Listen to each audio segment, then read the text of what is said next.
film shows how the cartels and the government has tried to shut the paper down. How long, or at least threaten its staff, how long do you think they can go on like this without being shut down, without being harmed in any way? I think SET is in a good place now for the time being. They were, they have been critical of the new Mexican president, Enrique Peña Nieto. So it remains to be seen what type of relationship they'll have with the federal government through their coverage. I think SETA's in a good place now. Tijuana, relative to other areas in Mexico, is a much safer place than it was in, say, 2008, 2009, 2010. I mean, there are 5 American cities that have a higher homicide rate than Tijuana. I mean, Detroit, Baltimore, St. Louis, Oakland. I can't remember what the other one is, but the homicide rate has gone down in Tijuana. Tijuana is also, there's industry there, or there's tourism. There are all these other things that have kind of softened the blow in some ways. So I think for the time being, they're doing well.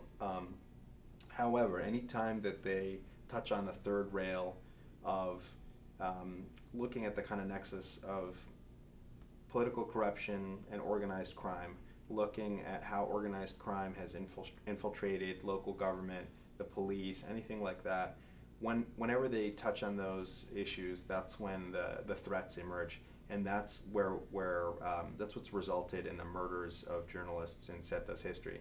So anytime they're making the names and faces of people who are used to operating anonymously, anytime they make those names and faces public, that's when organized crime is bitten back. That's when they've been attacked. That's when the threats come. And so that's what SETA has to deal with in its future. Do you think they'll ever be able to print in Mexico as opposed to printing in California like they're doing now? I think they could now, but it's a choice. I think it's a kind of stubborn choice. And Adela Navarro talks about it in the film. It's just, she says, we're distrustful by nature, and they just want to keep doing things, in this kind of old-fashioned way. I think once they get into digital media, it'll change a lot of things. Organized crime groups have become very sophisticated.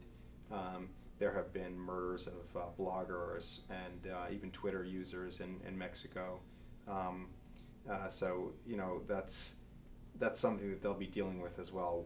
Social media can, as we all know, can be viral. It can spread in so many different ways. It's in some ways, it's much harder to control than just a print newspaper. And so the possible repercussions for reporting or work being taken out of context will be bigger, and I think that's something that they're aware of.